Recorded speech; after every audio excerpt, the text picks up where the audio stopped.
Good morning, students. How are you all? Today we are doing our next topic, that is integrated rate equation.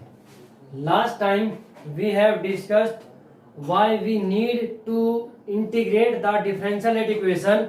हमें differential rate equation को integrate करने की जरूरत क्यों पड़ी? Last time हम इसके बारे में डिस्कस कर चुके हैं. Today we are going to start integrated rate equation. Integrated rate equation. Integrated rate equation का मीनिंग है कि जो डिफरेंशियल रेट इक्वेशन है उसका इंटीग्रेशन करके उसको इंटीग्रेशन की फॉर्म में कन्वर्ट करना, that is integrated rate equation. तो इंटीग्रेटेड रेट इक्वेशन को पढ़ने से पहले कुछ फॉर्मूला जो इंटीग्रेशन के या लॉगरिथम के जो यूज होंगे उनको हम डिस्कस करते हैं. सबसे पहले लॉगरिथम के फॉर्मूले यूज करते हैं.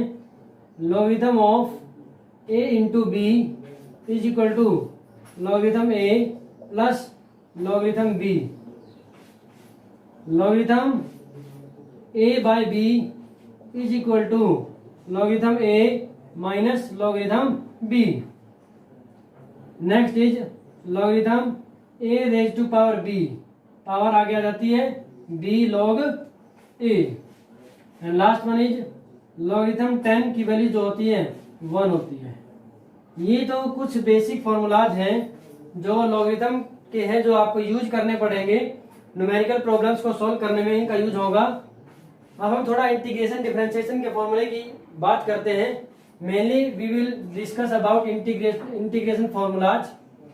Integration of 1 into d x means d x जो है differentiation with respect to x है, और किसी भी कांस्टेंट क्वांटिटी का जो इंटीग्रेशन होगा वो क्वांटिटी खुद होता है जिसके रिस्पेक्ट में इंटीग्रेशन है उस खुद होता है. तो 1 into d x is equal to x plus c. C is the constant, या इसको ऐसे भी लिख सकते हैं एक्स प्लस आई, क्योंकि जब भी किसी भी क्वांटिटी का किसी भी वैल्यू का अगर हम इंटीग्रेशन करते हैं तो उसके साथ में कांस्टेंट इंट्रोड्यूस करना पड़ता है. Next one is integration of x d x is equal to. अब integration of x d x क्या होगा, जो भी है एक्स की पावर जो है उसमें 1 ऐड करेंगे, एक्स पर 1 प्लस 1 डिवाइड बाय पावर में जो है वो लिखा जाएगा. ये हो जाएगा आपका एक्स की पावर 2 डिवाइड बाय 2 प्लस में क्या हो जाएगा आई हो जाएगा. Next one is integration of log x dx. Integration of 1 by x dx. Integration of 1 by x dx. This is equal to log x. ये किसके बराबर होगा, log x प्लस सी या log x प्लस आई के बराबर होता है. Next is integration of x square dx. x की पावर 2 है तो पावर प्लस 1 करेंगे, x की पावर 2 प्लस 1 डिवाइड बाय जो भी पावर है वो नीचे प्लस आई, यानी कि x cube divide by 3 plus I.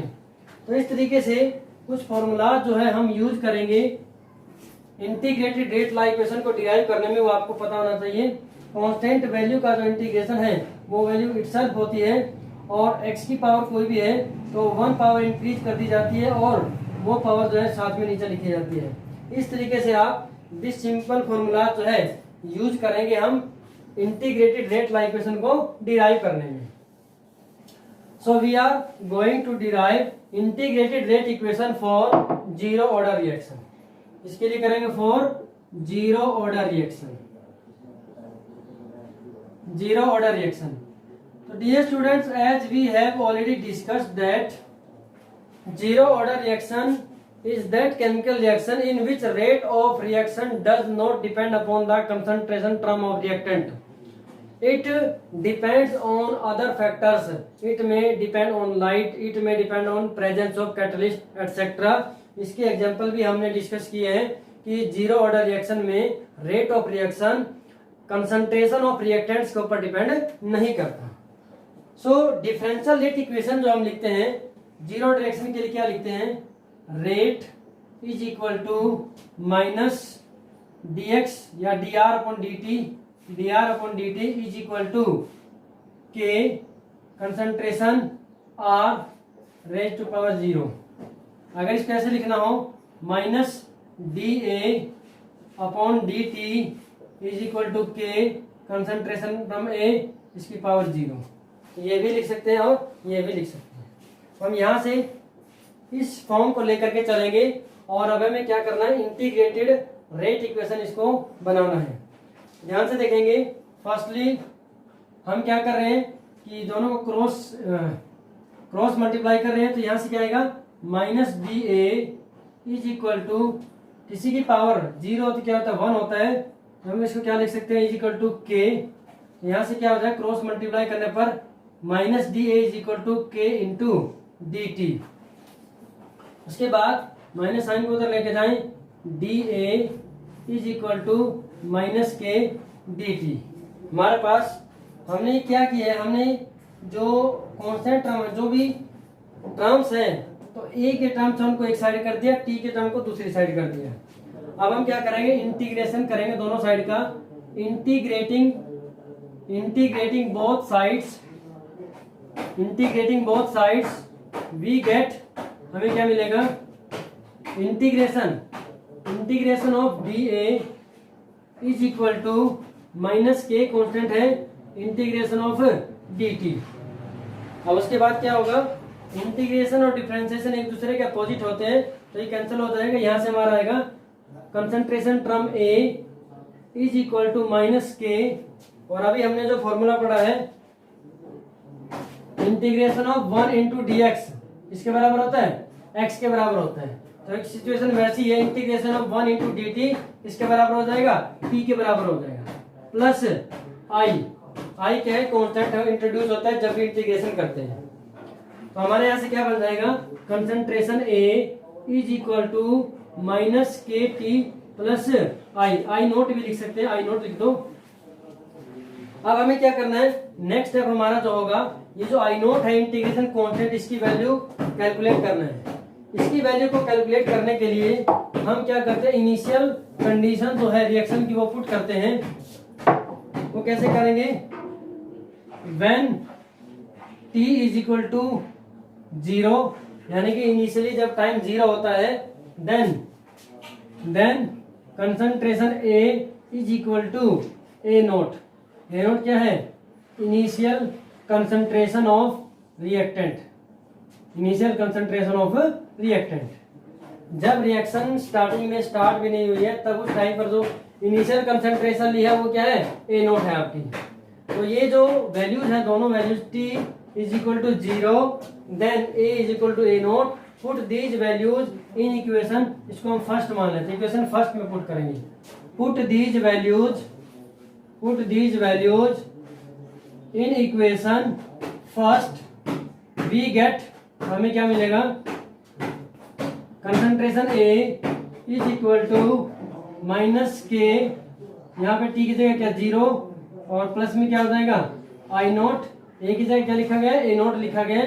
तो यहाँ से आई नोट की वैल्यू जो है ये क्या आ गई है, ए नोट आ गई है। तो ये जो आई नोट की वैल्यू इंटीग्रेशन कांस्टेंट की वैल्यू ए नोट आई, इसको हम दोबारा से इक्वेशन 1 में पुट करेंगे। We get concentration A is equal to minus के टी प्लस ए नोट, ये हमारे पास फाइनल इक्वेशन आ जाती है और इसको हम नाम देंगे equation second. This is the integrated form of equation for zero order reaction. इसमें थोड़ा मॉडिफिकेशन अगर हम करें, के टी को इधर लेके आए, के टी इज इक्वल टू, ये क्या लिखा जाएगा, ए नोट माइनस ए, और इस स्क्वायर ब्रैकेट क्या डिनोट करता है, कंसंट्रेशन टर्म को डिनोट करता है। तो टी को अगर उधर लेके जाए, K is equal to A naught minus A divide by T. This is our final equation for K क्या रेट कांस्टेंट, ए नोट क्या इनिशियल कंसंट्रेशन, ए क्या है concentration of reactant at any time T है। ये हमारे पास third equation आ गई। This is integrated rate equation for zero order reaction. ये हमारे पास जीरो ऑर्डर रिएक्शन के लिए इंटीग्रेटेड रेट इक्वेशन आ जाती है। Next we will plot graph between concentration A and time. Concentration और टाइम के बीच में अगर हम ग्राफ प्लॉट करेंगे तो ग्राफ कैसे प्लॉट करेंगे ध्यान से देखेंगे। फ्रॉम इक्वेशन सेकंड से हमने क्या लिखा है, concentration A is equal to minus के T plus concentration of A naught. हमारे पास ये आ गया है। आपने स्ट्रेट लाइन इक्वेशन पढ़ी है, स्ट्रेट लाइन इक्वेशन क्या होती है, y is equal to M X plus C, straight line equation होती है। अब y is equal to M X plus C के साथ इस गिवन इक्वेशन को कंपेयर करेंगे तो y क्या होता है, इसमें वो क्वांटिटी जो y एक्सिस पर डिनोट की जाती है, x में x एक्सिस पर जो क्वांटिटी होती है m is the slope, m क्या होता है, स्लोप होता है, और c क्या होता है, इंटरसेप्ट होता है। अब स्ट्रेट लाइन इक्वेशन यानी कि ग्राफ किस किस के बीच में प्लॉट होगा, y और x के बीच में ग्राफ प्लॉट होता है, m जो है स्लोप होता है, c इंटरसेप्ट होता है। अब स्लोप क्या बताता है, स्लोप हमें ये बताता है कि वेदर द ग्राफ फॉर्म्ड या straight line formed will be from downward to upward side और from upward to downward side. Main जो स्ट्रेट लाइन आएगी ग्राफ में वो नीचे से ऊपर की तरफ होगी या ऊपर से नीचे की साइड होगी। It is find out from the value of m if m is negative. अगर m की वैल्यू नेगेटिव होती है, स्लोप नेगेटिव होता है, देन ग्राफ जो होता है वो ऊपर से नीचे की तरफ होता है। और अगर m की वैल्यू पॉजिटिव होती है देन ग्राफ जो होता है आपका नीचे से ऊपर की तरफ होता है। तो अब हम क्या करेंगे, कंपेयरिंग दीज टू इक्वेशंस, तो हम क्या करेंगे, ग्राफ प्लॉट करेंगे, ध्यान से इसको देखेंगे। y जो है कंपेयर करने पर किसके बराबर हो गई, कंसंट्रेशन टर्म a, यहाँ पे क्या जाएगा कंसंट्रेशन टर्म a, और x का यहाँ पर टाइम यहाँ पर हो गया t, x एक्सिस पे टाइम हो गया, y एक्सिस पे क्या कंसंट्रेशन टर्म हो गई। उसके बाद k जो है, m जो है स्लोप है, इसकी वैल्यू क्या माइनस k का मतलब क्या है, स्लोप की वैल्यू नेगेटिव है और negative value of slope indicate that line will be from top to bottom, line ऊपर से नीचे की तरफ होगी। अब बात आती है कि ये जो लाइन जो है y एक्सिस पर कहां से कहां होगी, it depends upon the value of intercept c। Intercept जो है ये c क्या बताता है कि ग्राफ जो है अगर इंटरसेप्ट c की वैल्यू 0 होती है देन ग्राफ हमारा सेंटर से शुरू होता है और अगर इंटरसेप्ट की कोई ना कोई वैल्यू होगी देन ग्राफ y एक्सिस पर किसी पार्टिकुलर पॉइंट से शुरू होता है। तो यहाँ पर हमारे पास c की वैल्यू है a नोट क्या होता है, initial concentration of the reactant. और आपने ये पढ़ा हुआ है कि किसी भी केमिकल रिएक्शन में इनिशियल कंसंट्रेशन रिएक्टेंट की मैक्सिमम होती है। तो हम a नोट को क्या लेंगे, सपोज हमने यहाँ ले लिया a note, this is initial and maximum concentration of the reactant, ये हमने यहाँ से ले लिया। तो ग्राफ कैसा होगा आपका, टॉप टू बॉटम, जो कि स्लोप की वैल्यू से पता चला है। तो यहाँ पर हम क्या लिखेंगे, स्लोप की वैल्यू क्या आ गई माइनस के, और इंटरसेप्ट क्या हो गया, ये आपका ए नोट क्या है, इंटरसेप्ट हो गया। तो this is the graph between concentration term A and time T. तो ग्राफ क्या है, एक स्ट्रेट लाइन है, डाउनवर्ड है, क्योंकि स्लोप की वैल्यू नेगेटिव होती है। क्लियर हो गया यहाँ से। इसका मतलब क्या है कि अगर आपको न्यूमेरिकल प्रॉब्लम में ग्राफ आपको दिया हुआ हो, स्लोप की वैल्यू गिवन हो, इंटरसेप्ट की वैल्यू गिवन हो, तो आपसे कंसंट्रेशन एट एनी टाइम पूछा जा सकता है, तो आप वहां से आंसर इसका दे सकते हैं। और सेकंड पॉइंट आपने ये पढ़ा हुआ है कि रेट ऑफ रिएक्शन जो है it does not depend upon the concentration term. Zero order reaction में rate of reaction concentration term के ऊपर डिपेंड नहीं करता। तो उस केस में क्या होगा, अगर हम ग्राफ प्लॉट करते हैं तो ग्राफ का जो कंसंट्रेशन जो है, ए नोट की कंसंट्रेशन में कोई चेंज नहीं आएगा, क्योंकि ए नोट जो है इसके ऊपर तो रेट ऑफ रिएक्शन इसके ऊपर डिपेंड ही नहीं करता। तो रिएक्शन का रेट जो है कंसंट्रेशन टर्म के ऊपर डिपेंड ही नहीं करता। इट मींस इसीलिए वो क्या है, जीरो ऑर्डर की रिएक्शन होती है। अगर हम ग्राफ से प्लॉट करें कि रेट ऑफ रिएक्शन और कंसंट्रेशन के बीच ग्राफ प्लॉट करें तो वहां से हमारा ग्राफ कैसा आएगा, ध्यान से देखें। y एक्सिस पे हम क्या ले रहे हैं, रेट ऑफ रिएक्शन ले रहे हैं, और x एक्सिस पे हमने लिया कंसंट्रेशन ऑफ रिएक्टेंट। अभी हमने बोला है कि rate of reaction does not depend upon the concentration of reactant. तो कंसंट्रेशन को इंक्रीज करते जाओ तो रेट ऑफ रिएक्शन में कोई चेंज नहीं आएगा। तो इसका मतलब क्या है, rate of reaction does not change, it means concentration increase होती जा रही है, रेट में कोई चेंज नहीं है। It means this graph indicate that rate of reaction does not depend upon the concentration of reactants. So next we are going to do half life for zero order reaction. Half life period निकालेंगे। सबसे पहले आपको पता होना चाहिए half life period क्या होता है। Half life period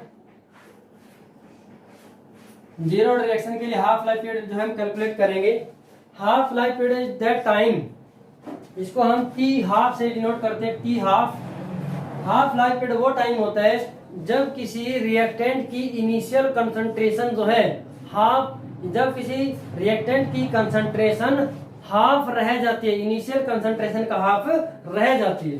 the time eight which concentration of reactant remains half of its initial concentration, half of its initial concentration. देखो हम ये वर्ड यूज नहीं करेंगे कि जब कंसंट्रेशन आधी हो जाती है, नहीं, जब इनिशियल कंसंट्रेशन का हाफ रह जाती है तो that time is half life period. इसमें क्या करेंगे, एक्सप्रेशन जो हमारे पास था वो क्या था, concentration A is equal to minus के T plus concentration A note.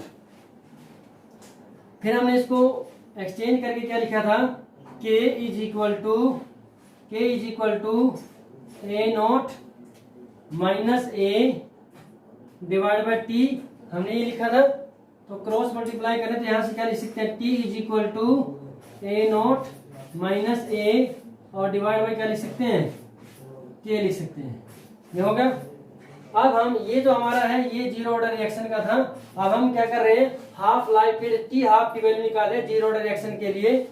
तो व्हेन डेफिनेशन से हमने क्या पढ़ा, when T is equal to T half, जब टी टी हाफ के बराबर होगा देन कंसंट्रेशन ए क्या होती है, जो बच जाती है कंसंट्रेशन, ये किसके बराबर होगा, ए नोट बाय 2 के बराबर होगा, यानी कि इनिशियल कंसंट्रेशन का हाफ होता है।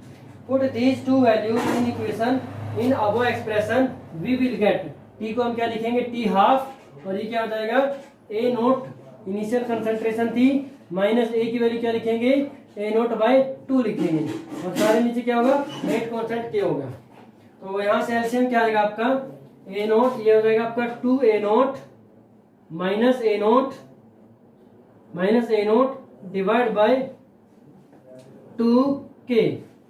यहां से 2a नोट में से a नोट माइनस करेंगे तो क्या होगा, a note divide by 2k। तो T half zero order reaction के लिए हाफ लाइफ पीरियड क्या होगा, a note divide by 2k। Very important expression है ये भी। यहां से आप देखेंगे हमने ये पढ़ा है कि जो जीरो ऑर्डर रिएक्शन है उसमें rate of reaction does not depend upon the concentration of reactants, क्योंकि जीरो ऑर्डर एक्सप्रेशन में रिएक्शन का रेट रिएक्टेंट की कंसंट्रेशन पर डिपेंड नहीं करता। But from the half life period, अगर हाफ लाइफ पीरियड की बात करें तो हाफ लाइफ पीरियड पर जो रेट कांस्टेंट है K, it depends on initial concentration of reactant. अगर हम यहाँ से क्या लिखें तो K, हम यहाँ से क्या बना सकते, K is equal to A naught divide by 2t half, ये भी लिख सकते हैं। तो यहाँ पर आप देख सकते हैं कि जो वैल्यू ऑफ K है रेट कांस्टेंट, या value of rate constant depend upon the initial concentration of reactant. तो आपको ये जीरो ऑर्डर रिएक्शन के बारे में कंप्लीट समझ में आ गया होगा। तो नेक्स्ट जो है फर्स्ट ऑर्डर रिएक्शन हम बाद में करेंगे। ये स्टूडेंट्स, अभी हमने जीरो ऑर्डर रिएक्शन के लिए एक्सप्रेशन पढ़ा है, A is equal to K is equal to A naught minus A divide by T, या T is equal to A naught minus A divide by K हम बोल सकते हैं। और अभी हमने ये पढ़ा कि जीरो ऑर्डर रिएक्शन का जो हाफ लाइफ पीरियड होता है, टी हाफ जो होता है, it is equal to A naught by 2k के बराबर होता है। तो वहां पर आप देखेंगे उसका मतलब क्या, टी हाफ का मतलब है व्हेन टाइम जो हाफ हो जाता है at that time concentration of reactant becomes half of initial concentration of reactant. Mean जो है टोटल कंसंट्रेशन स्टार्टिंग में ए नॉट थी, हाफ लाइफ पीरियड के ऊपर इनिशियल कंसंट्रेशन का हाफ रह जाती है। ऐसे अगर हमें ये कैलकुलेट करना हो कि जीरो ऑर्डर रिएक्शन जो है 100% कंप्लीट किस टाइम पर हो जाएगी, तो 100% कंप्लीशन का टाइम अगर निकालना हो then T is equal to T 100% जो है ये कैलकुलेट करना हो। अब कोई भी रिएक्शन जो है 100% कंप्लीट कब होती है, जब जब रिमेनिंग कंसंट्रेशन बची हुई कंसंट्रेशन जीरो हो जाती है, ए की वैल्यू जीरो हो जाएगी। When A is equal to zero then T is equal to T 100%। जब टी 100% होगा तो रिमेनिंग कंसंट्रेशन ए जो होती है वो जीरो हो जाती है। इन दोनों वैल्यूज को यहाँ पर पुट करेंगे तो k is equal to A naught minus zero divide by T 100%। तो T 100% is equal to A naught divide by K. ये हमारा एक्सप्रेशन आ जाता है when reaction is 100% completed.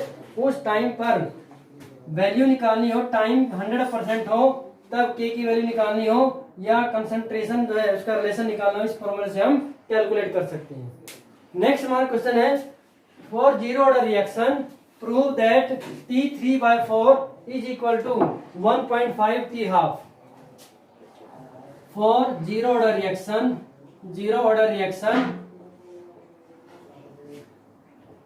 prove that T3/4 is equal to 1.5 T half. Paper में जो example से इस तरीके से क्वेश्चन आते हैं, ध्यान से इसको देखेंगे। T is equal to T3/4 means इसका मतलब क्या है, when reaction is 3/4 when 3/4 part of reaction is completed। 3/4 part जो रिएक्शन का कंप्लीट हो चुका है तो रिमेनिंग पार्ट क्या होगा, रिमेनिंग 1/4। इसमें इसको ऐसे भी लिख सकते हैं T 75% is equal to 1.5 T 50%। इसको ऐसे भी हम लिख सकते हैं, ऐसे भी क्वेश्चन आ सकता है आपका। तो T 75% means 3/4 part is completed. 3/4 part जो कंप्लीट हो चुका है तो रिमेनिंग जो है remaining concentration A is equal to A naught minus 3/4 A naught. Remaining concentration A क्या होगी, इनिशियल कंसंट्रेशन का 3/4 जो यूज हो गई है माइनस हो गई है तो रिमेनिंग क्या आ जाएगी आपकी 1/4 ए नॉट आ जाएगी। और टाइम t कितना होगा, t is equal to T3/4। तो ये जो दोनों वैल्यू है इन दोनों वैल्यू को जीरो ऑर्डर रिएक्शन के एक्सप्रेशन में पुट करेंगे तो वहां पर हम क्या लिखेंगे, T3/4 इज इक्वल टू, हम एक्सप्रेशन लिखते हैं T is equal to A naught minus A divide by K होता है। इस एक्सप्रेशन में ये वैल्यूज दोनों पुट कर रहे हैं तो T की जगह T3/4 लिखा, ए नोट की जगह पे क्या लिखेंगे, ए नोट एज इट इज है, ए की जगह पे क्या लिखेंगे ए नोट बाय 4 और नीचे क्या होगा के। तो यहाँ से सोल्व करेंगे इसको 4 A naught minus A naught divide by 4k। 4 A naught minus A naught कितना हो जाएगा 3/4 ए नोट। क्या जाएगा 3/4 ए नोट के। तो T3/4 is equal to 3/4 A naught by K. ये आपकी मान लो फर्स्ट इक्वेशन आ गई। और T half we have already studied is equal to A naught divide by 2k। ये हमारे पास सेकंड इक्वेशन हो गई है। तो हमें क्या कैलकुलेट करना है, T3/4 is equal to 1.5 T half dividing equation first by equation second. Equation first को सेकेंड के साथ डिवाइड करेंगे, T3/4 divide by T half is equal to 3/4 A0 by K, और सारे के डिवाइड में क्या हो जाएगा 1/2 A0 बाय के। तो के से के कैंसिल है, A0 से A0 कैंसिल हो गया, ये लिखा जाएगा T3/4 divide by T half is equal to 3/4 multiply 2/1, 2 2 जा 4, तो T3/4 इज इक्वल टू 3/2 T half, it is equal to T3/4 is equal to 1.5 T half. This is the relation which we wanted to prove. तो यहाँ से T3/4 किसके बराबर है, 1.5 T half के बराबर होता है। I hope this is clear to all of you. आप सभी को क्या करना है कि होमवर्क के तौर पर, असाइनमेंट के तौर पर ये जो एक्सप्रेशन हमने डिराइव की इसको डिराइव करके देखना है, and also try to solve this numerical problem. I hope ये आपको अच्छे से समझ में आ गया होगा, और आप जो है प्रैक्टिस करेंगे तो आपको समझ में और भी ज़्यादा अच्छे से आ जाएगा। Thank you and have a nice day.